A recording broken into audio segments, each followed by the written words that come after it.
Deuxième partie de notre émission consacrée aujourd'hui à George Orwell. Après avoir évoqué 1984 avec François Borde, nous sommes à présent en duplex avec France Bleu Gironde, où se trouve le philosophe et romancier Bruce Bégou. Il vient de publier un roman aux éditions Fayard intitulé Le Sauvetage, sur le jeune père franciscain Leo van Breda qui a sauvé de la destruction par les nazis plus de 40 000 pages de manuscrits du philosophe allemand Husserl. Mais c'est pour un autre ouvrage, évidemment, que nous l'invitons aujourd'hui, en l'occurrence un petit traité intitulé De la décence ordinaire, publié en 2008 aux éditions Alia. Et cet ordinaire, eh bien, c'est celui des plus pauvres, celui en tout cas qui intéresse Orwell, comme on le comprend notamment à la lecture de son livre Le quai de Wigan, dont voici un extrait, lui-ci, par Hervé Pierre. Ayant tout bien pesé, je pris ma décision. J'irai, accoutré en conséquence, à Limehouse, Whitechapel et autres quartiers déshérités.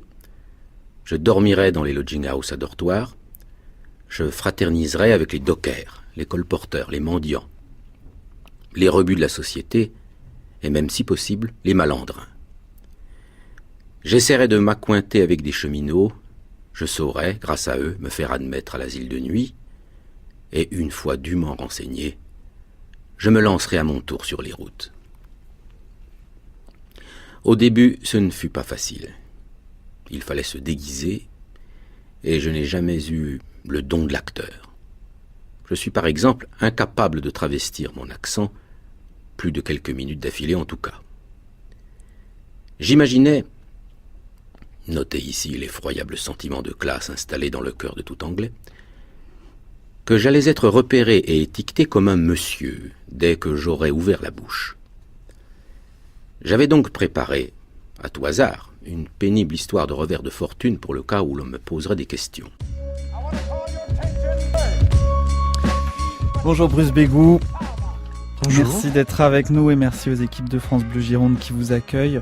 Est-ce qu'on peut dire que la vie des mineurs, dont Orwell a parlé dans son livre Le quai de Wigan, c'est justement un exemple de la vie ordinaire ou un exemple de la vie des gens ordinaires dont vous parlez dans votre essai?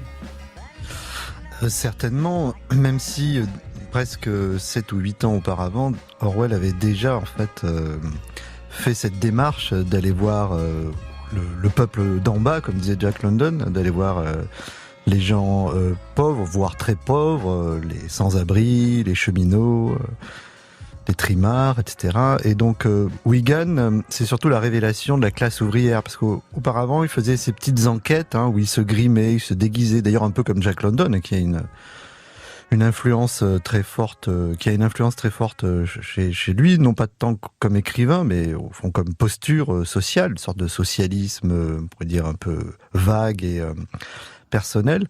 Et donc il avait déjà fait cette démarche-là, mais avec Wigan, au fond, il découvre la classe ouvrière et il découvre aussi, d'ailleurs, on peut dire ses propres convictions politiques, parce que jusqu'alors, on ne sait pas trop véritablement quelles étaient ses opinions politiques, et même dans ses textes, c'est relativement flou. Il y avait toujours une forme de suspicion vis-à-vis du pouvoir, mais pas véritablement d'axe ou de fil conducteur dans sa démarche pratique et politique. Donc Wigan, c'est à la fois la découverte des mineurs, et à travers les mineurs de la classe ouvrière, qui n'est pas tout à fait les gens qu'il côtoyait avant, qui étaient plutôt, au fond, des marginaux. Alors que là, la classe ouvrière en Angleterre, c'est plutôt la majorité.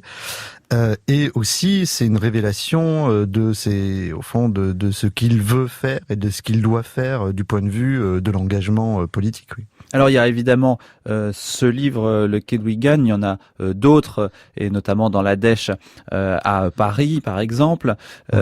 Mais vous, ce que vous dites, c'est qu'au fond, chaque ligne écrite par Orwell, donc dans ses livres mais aussi dans les autres, peut être lue comme une apologie des gens ordinaires. En quel sens, Bruce Bégou?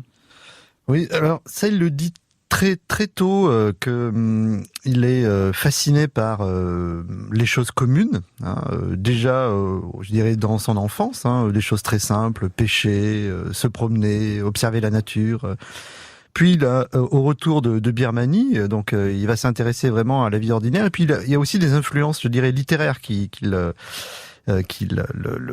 marquent.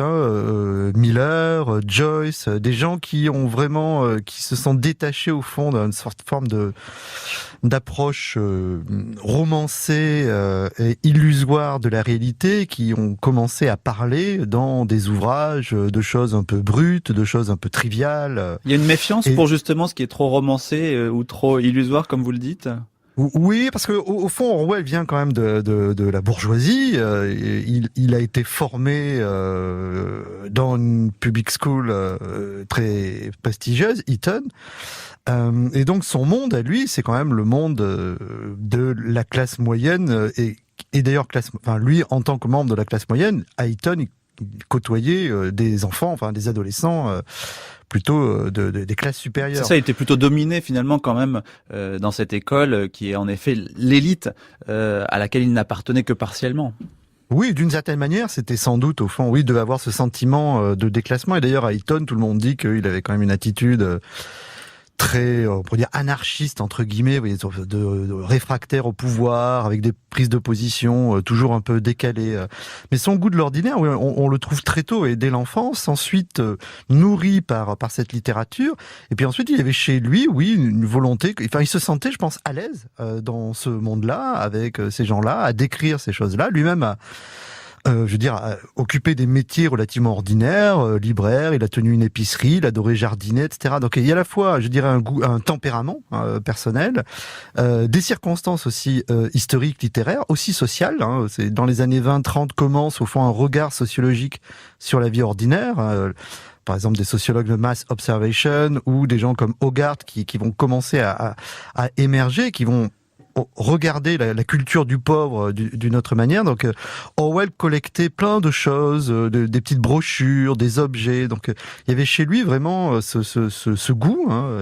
Il a essayé de voir dans la vie ordinaire quelque chose qui portait cette vie. Et ça, c'est ce qui m'a intéressé, bien évidemment, directement. Et puis ce qui vous intéressait déjà avant, puisque vous avez écrit un essai en 2005 intitulé « La découverte du quotidien ». Orwell aurait sans doute beaucoup aimé cet essai, parce que précisément, c'est l'homme du quotidien. Et le quotidien, c'est sans doute pour lui, et pour Maurice Blanchot, que vous citez aussi en exergue de la découverte du quotidien, c'est ce qu'il y a de plus difficile à découvrir. Et c'est là que ça intéresse le romancier aussi. Oui, tout à fait, parce qu'au fond, ce que dit Blanchot et ce que d'autres gens avaient dit avant lui, on pourrait dire même Hegel avait dit une chose à peu près similaire, c'est que le bien connu n'est jamais connu. C'est-à-dire que, au fond, l'évidence quotidienne, des gestes, des paroles, du regard, de la perception, on est tellement dans une atmosphère de familiarité que cette évidence va tellement de soi qu'elle disparaît. Et effectivement, le travail du philosophe et du romancier aussi va être au fond, briser cette paroi de verre qui nous barre l'accès à la quotidienneté. Et chez Orwell, je pense que le déclic a été littéraire au départ. Et il le dit, au départ, sa démarche dans la Dèche à Paris et à Londres, c'est une démarche à la Miller, quoi. Il veut vraiment, aller voir les bas-fonds ou aller à London. Et ensuite, il va découvrir autre chose. Et ça, je l'indiquais dans la découverte du quotidien, parce que la dernière partie de la découverte du quotidien, c'était essayer de penser des normes du quotidien. Est-ce que le quotidien produit une normativité? Est-ce qu'il produit des règles? Et au fond, c'est une forme de norme immanente à la vie quotidienne. Et je m'étais intéressé à Orwell juste après ce gros travail sur le quotidien, précisément pour ça, au fond, dans une recherche éthique. Y a-t-il, au fond, est-ce que la vie quotidienne, est-ce que les gestes quotidiens, les paroles quotidiennes, en se répétant dans des situations ordinaires, est-ce qu'ils produisent quelque chose qui serait de l'ordre d'une éthique? Alors, précisément, parlons-en de ce concept de common decency, parce que Orwell ajoute finalement à cette idée du quotidien, du commun, l'idée de la décence, et il en fait ce qu'il faut bien appeler un concept, parce que pour vous, Orwell, c'est un penseur. Alors, quel est ce concept de la common decency, de la décence ordinaire? Lui-même n'en fait pas un concept, enfin il ne l'aborde pas comme un concept, mais c'est vrai que cette expression revient des dizaines de fois dans ses écrits, même dans ses lettres, dans sa conversation, à partir du quai de Wigan. C'est dans le quai de Wigan qu'il utilise cette expression qui ensuite deviendra pour lui une clé de lecture de son époque et des gens de peu. Common decency, je dirais, il y a deux manières de la comprendre, et même chez Orwell, il y a deux manières de la comprendre. Parfois, il l'entend comme une sorte de sentiments innés du juste et de l'injuste. Donc ce serait quasiment une sorte d'attitude naturelle à ne pas souffrir l'injustice et une sorte de résistance comme ça à voir l'injustice. C'est pour ça que dans l'essai de la décence ordinaire, je parle d'une sorte de démon de Socrate d'Orwell, comme une sorte de conscience morale qui dit aux gens ordinaires non, ça ne se fait pas. Et puis il y a une autre manière de la comprendre qui est de comprendre que cette décence ordinaire est non pas quelque chose d'inné, mais le produit de la pratique sociale, le produit des solidarités, les produits de la vie ordinaire et notamment de la vie d'abord de la classe ouvrière, parce qu'ensuite il va élargir, on peut dire, l'assiette de la common decency. Au départ, il la repère dans la classe ouvrière, puis chez les employés, on le voit très bien par exemple dans Un peu d'air frais, le roman, puis ensuite dans le peuple anglais opposé aux élites, etc.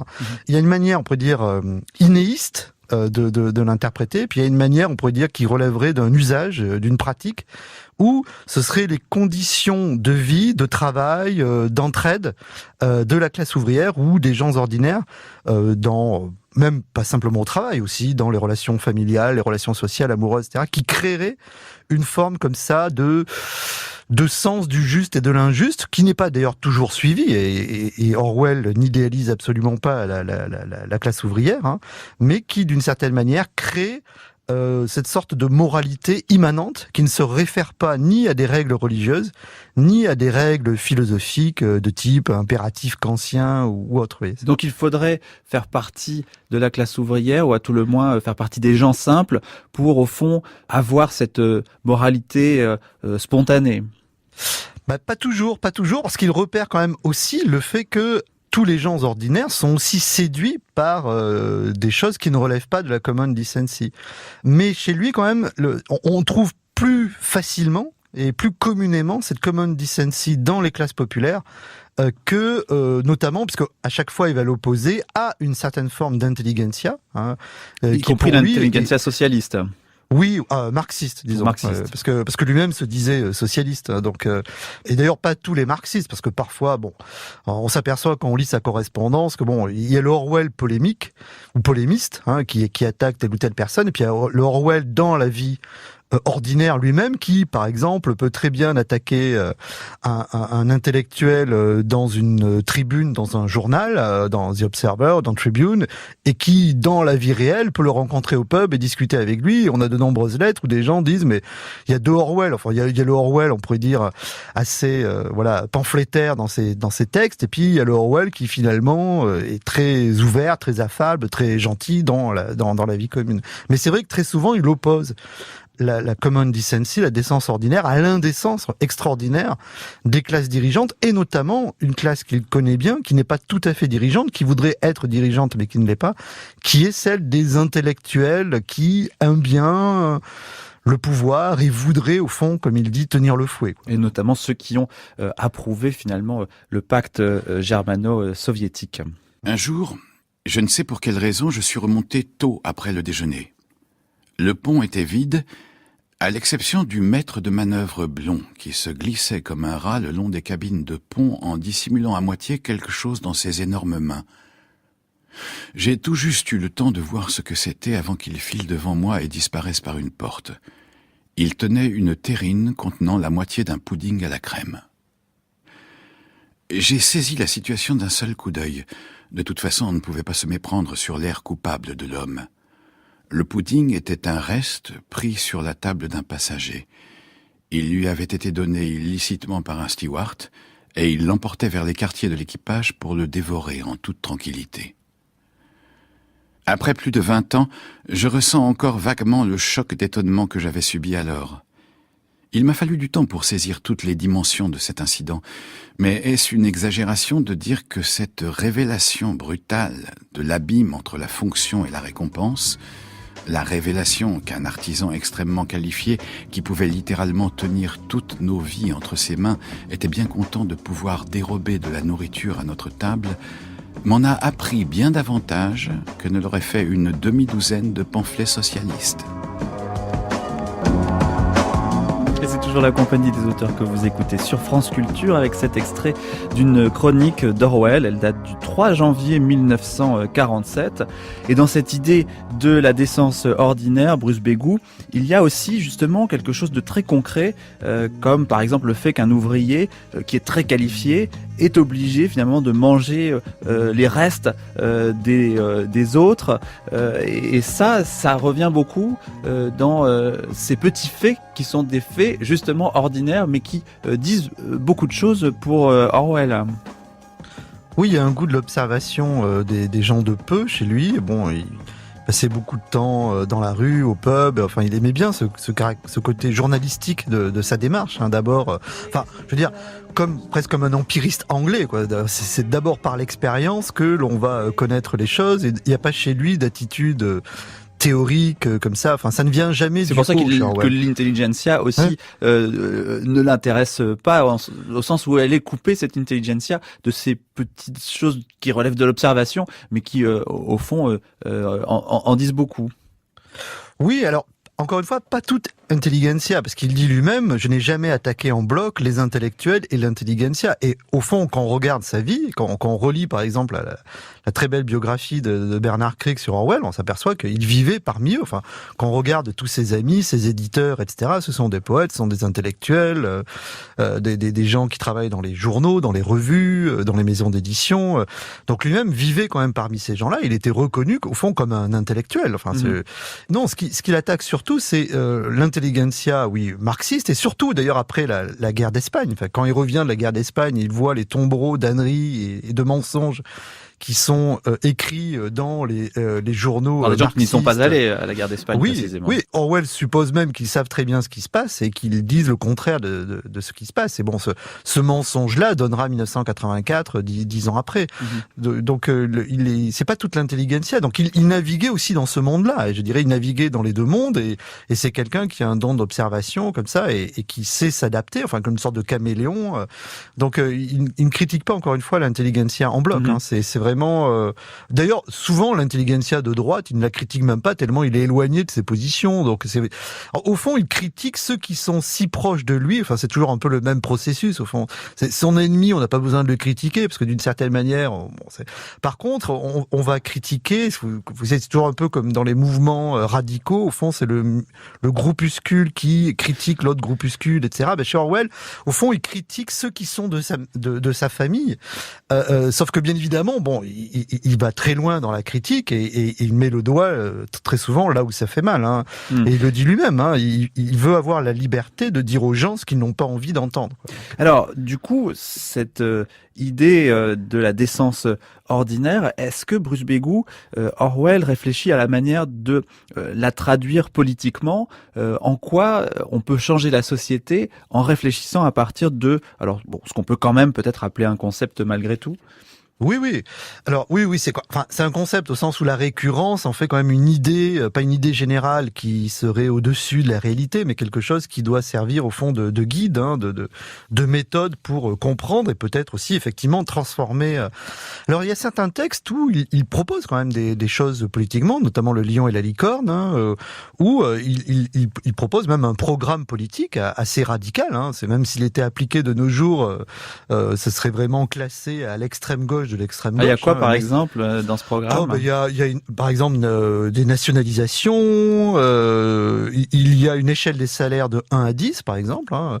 Pour maintenir cette décence, il ne faudrait pas que quelqu'un gagne 10 fois plus du point de vue du salaire qu'une autre personne. Bon, je pense qu'on en est très loin. Là, j'ai vu encore ce matin une annonce statistique comme quoi 50% des salariés français touchaient moins de 1 500 € par mois. Oui, donc il faudrait que dans ce cas-là, le salaire maximum soit de 15 000 €. Bon, il y a aussi pour une réforme démocratique, hein, parce qu'il voit bien que la démocratie représentative, au fond, est quand même une forme d'aristocratie quasi héréditaire, enfin, vu... et même d'ailleurs chez les travaillistes, hein, qui se refilent au fond les députations comme ça presque par tradition.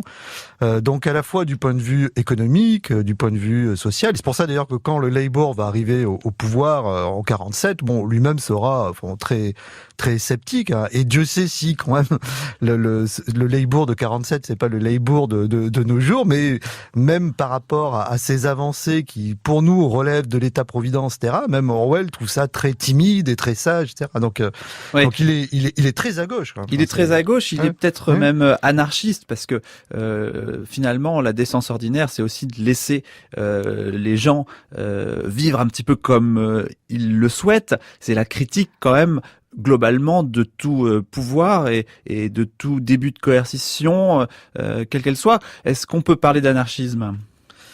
Alors, il a souvent utilisé cette expression, même anarchiste Tory, pour qualifier parfois certains auteurs, notamment Swift, et on sait que certains de ses amis souvent l'entendaient dire comme ça un peu par provocation qu'il se présentait comme un anarchiste Tory, donc comme un anarchiste on pourrait dire traditionnaliste ou conservateur. Mais je crois que au fond, quand on regarde ses écrits politiques, je crois qu'il n'était pas anarchiste. Non, c'est un socialiste. Non bolchevique, donc qui n'est pas pour une oligarchie du parti et une structure pyramidale de l'organisation sociale. Moi, je rapporterais ça. Bon, alors lui-même était quand même en lien plutôt avec des mouvements trotskistes, notamment aux États-Unis, Partisan Review, etc., qui consonnent quand même assez bien avec ses idées. Mais il faudrait aussi le mettre assez proche des théories conseillistes, l'auto-organisation des masses. Donc il n'est pas anarchiste au sens où il refuserait l'organisation. Il est... Non, je pense que c'est plutôt si son tempérament, d'ailleurs, dès son enfance, le porte à une sorte de résistance quasi, je dirais, instinctive au pouvoir, en tant que penseur politique, je ne pense pas qu'on trouverait chez lui des idées politiques, parce qu'il appartenait à un parti, l'ILP, donc l'Independent Labour Party, qui relèverait de l'anarchisme.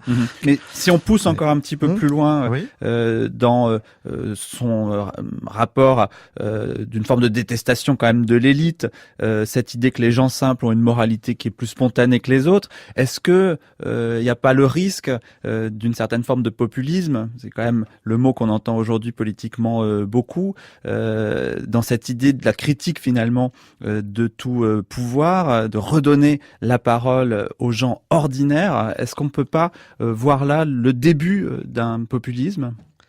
Tout dépend la manière dont on entend le terme de populisme. Si vous parlez de populisme au 19e siècle en Angleterre ou aux États-Unis, c'est quelque chose de très noble. Si vous l'entendez chez certains théoriciens, journalistes ou hommes politiques de nos jours, ils entendent plutôt quelque chose. Donc c'est l'idée que le peuple a toujours raison, quoi. Non, je pense que au fond, les gens doivent s'organiser par eux-mêmes sans qu'ils soient cornaqués par des structures hiérarchiques, que ce soit le parti, la différence des classes, la hiérarchie économique, etc. Donc tout ça doit venir d'une auto-organisation immanente des gens, de la base, etc. Et donc bien sûr qu'il y a ce risque. Il le voit au moment même où il écrit. Il voit bien que les classes populaires en Allemagne, en Italie, se convertissent au fascisme. Mais l'idée qu'il a, me semble-t-il, c'est que cela n'est possible que parce qu'il y a des structures hiérarchiques, par exemple le parti fasciste, etc., qui, par la propagande, convainc les affects des individus de se satisfaire dans telle ou telle politique. Voilà. Merci beaucoup Bruce Bégou. Je renvoie nos auditeurs, parce que là l'émission se termine, à votre petit essai de la décence ordinaire publié en 2008 aux éditions Alia.